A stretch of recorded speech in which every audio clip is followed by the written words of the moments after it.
Hello and welcome to New Filmmakers Los Angeles. My name is Danny De Lillo. I am delighted to be joined all the way from Los Angeles to Amsterdam with our fantastic filmmaker, Malu Janssen is here with her movie stuff. Let's take a look at the clip.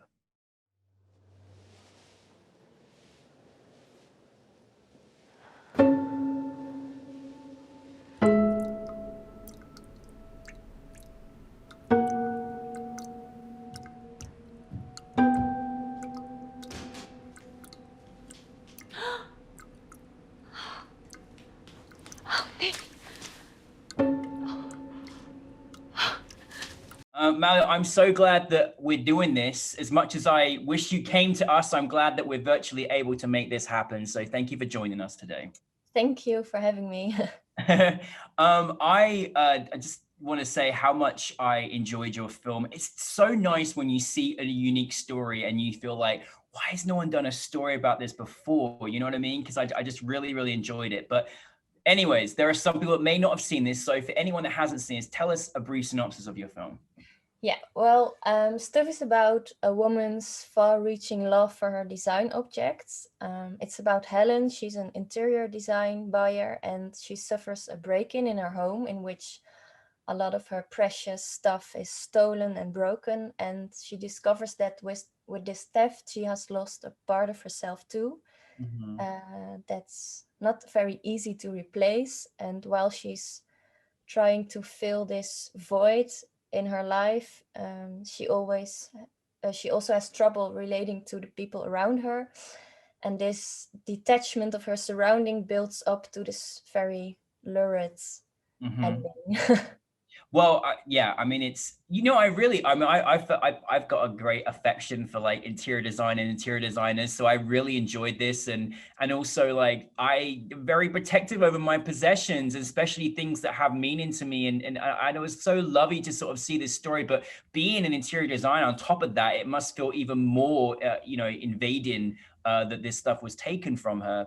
I love the world that you took us into. Like it was just like from the get-go, this sort of, I love the interior design world and this sort of event and party and these people. I'm just curious, where did the inspiration come for you in creating this particular story? Yeah, well, at first, not at all from this world. It started out with this image in my head of a woman eating some of the stuff that's in her home. And that image really stuck with me because I thought it could be this very strong metaphor of our nowadays consumerism and how we give our stuff so much value, and this insatiable hunger of having more and more. So that's what I liked about it, and also because it had something vulnerable in it, like we need this because otherwise we are lonely or we feel incomplete. So that's what it started out with, and then I started building around that with the character and the world it should be set into. Yeah. Yeah. I mean, honestly, I'm Malu. I honestly could go and say that was one of the most like powerful little scenes I've ever seen, where she is consuming, I don't want to give too much away, but consuming her possessions. And it's so true. It's a wonderful metaphor and has so much symbolism around what we've become as society today. I do want to get into that. I am just curious, how did you, because I thought she led extremely well the whole story in the movie. How did you go about bringing your cast together? Well, actually, the actress that plays the main character, she's my neighbor. Oh, really? Oh, Yeah, that's so and she's a cool. very famous actress in the Netherlands, so I was very happy. She auditioned for the part. I was very flattered that a lot of great actresses came auditioning for the part. Great. And I also think it can be kind of interesting part to play because nobody has ever played this before, like Right. eating an object that way. So, but she really liked to play it, and I was very happy to have her as my main character. And well, then the other characters, well, working closely with the casting director, we found them. They're all great actors. Yeah, no, it was a really good ensemble. And I felt like even the ensemble characters had the right dynamic for this, you know, particular story, and just that kind of world of, you know, event world, that interior design world, like they all just played it really, really well. I am kind of curious in terms of you know, what how you worked with your, you know, with her, because you know this is a very unique story, and I'm sure as an actress it's a really great story to play. You know, this is such a cool character and just so different. How did you work with with her in terms of, like, you know, her sort of backstory and sort of understanding her world, and just, you know, how was that process for you, and was there kind of improvisation, or did you experiment? How was that experience for you? Well, I had a very specific visual style in mind for the film. So and we didn't have a very large budget, so time on set was also pretty limited. Mhm. So we didn't improvise or do things like that, because I knew exactly what kind of shots I would like to make, and what the how I would like to tell the story visually. Mhm. But we, of course, we talked a lot while preparing and rehearsing, and well, I think she just had a very good understanding of the character from the beginning. So, and she's so experienced and so crafted at her acting. So, um, Yeah. yeah, I guess it just went very well.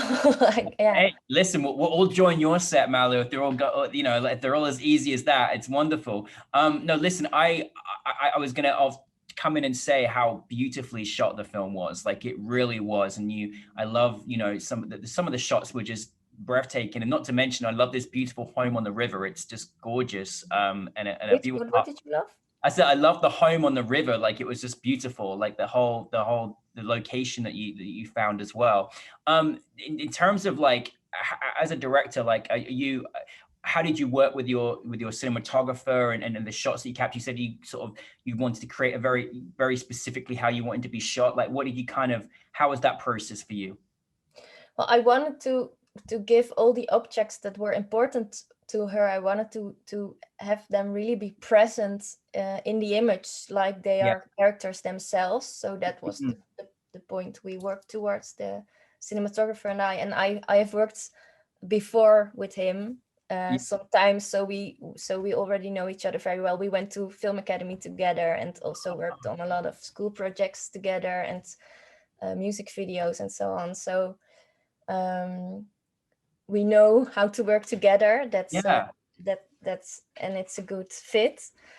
So yeah, I really wanted to make the image speak also, and Yeah. we worked on having some distance from the character, so we can't really see into her mind. But then at the end of the film, I wanted to let her be the most vulnerable. So Mhm. she has this shield on, and she keeps a distance from the people that are surrounding her, and she doesn't feel safe or good in her environment. But at the ending, when she finally has found a way to be one with that, what she feels most comfortable with, I wanted to break into this barrier and have a slide towards her.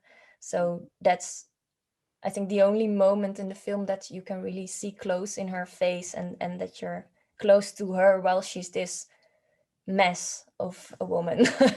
I loved how I actually wrote down in my notes. I actually said that, you know, you create the objects were like characters, like they had personalities. Like, it was amazing. And it's amazing how I felt that what you were trying to portray, and I felt that watching it as an audience member. It was really special. That's And then, nice. yeah, I really did. I was weird because it's not often you watch a film and you're like, oh, I feel the object's a character. You know, you don't often feel that way. But the way it was shot, I really understood that.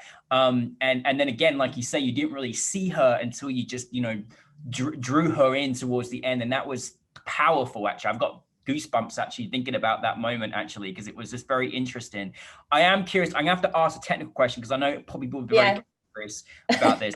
So what did she eat? Like, what was she eating? Because A real face.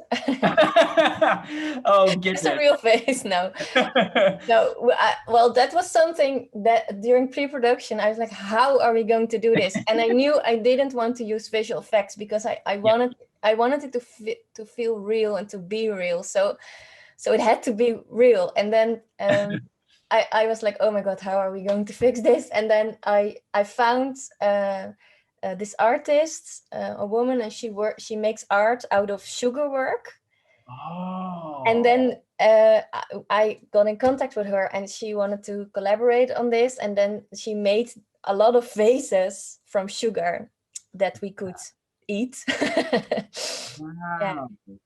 And of That's, course, the sound does so much. And oh, when we were in editing, it was like, but then when we put the sound effects on and the Foley of the glass, then it got really like, ooh, scary. it was. I was watching my partner, and I was just like sitting like, my goodness, like it was. I mean, even hopefully we probably realized you weren't going to put your actors through eating glass. I mean, we were hoping that, but the I visual wouldn't. effect was it Yeah. really was like it really felt that way. Now, obviously, when you initially said about where the inspiration came from making this film, I mean, I love that you made a story about how we just consume things and we want more and more and more and more. And you know, it was just a really good sort of self-reflection as well of just how we, you know, what we consume and how we consume and how much we consume. I'm just curious because you thought about this so carefully. What did you kind of want your audience to take from this film? Well, I think I